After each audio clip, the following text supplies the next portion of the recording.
The belief of green tea as a wonder weapon against diseases dates back thousands of years.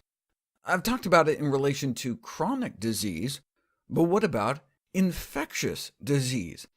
Interest in the antimicrobial activity of tea dates back to a military medical journal in 1906, suggesting that servicemen fill their canteens with tea to kill off the bugs that caused typhoid fever.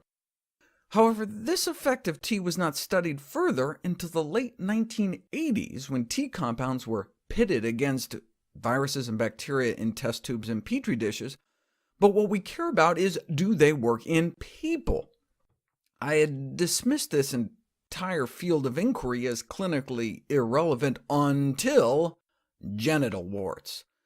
External genital warts, caused by human wart viruses, are one of the most common and fastest-spreading venereal diseases worldwide.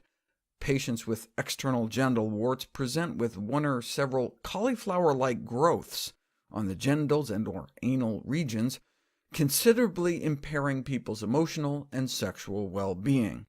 But rub some green tea ointment on, and you can achieve complete clearance of all warts in more than 50% of cases.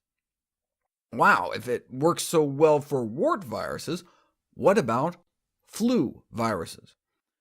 Works great in a petri dish, but what about in people? Tea-drinking school children do seem to be protected, but you don't know until it's put to the test. If you give healthcare workers green tea compounds, they come down with the flu about 3 times less often than those given placebo.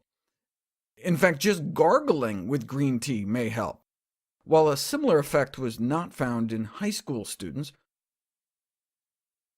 gargling with green tea may drop the risk of influenza infection 7 or 8-fold compared to gargling with water in elderly nursing home residents where flu can get really serious. Unlike antiviral drugs, green tea appears to help by boosting the immune system, enhancing the proliferation and activity of gamma-delta T cells, a type of immune cell that acts as a first-line defense against infection. Subjects who drank 6 cups of tea per day had up to a 15-fold increase in infection-fighting interferon production in as little as 1 week. But why?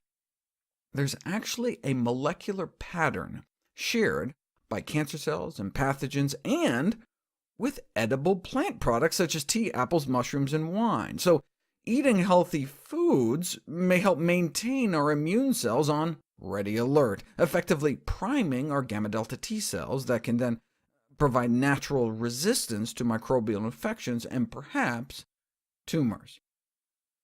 I guess I shouldn't have been so surprised. Tea, after all, is a vegetable infusion. You're basically drinking a hot water extraction of a dark green leafy vegetable.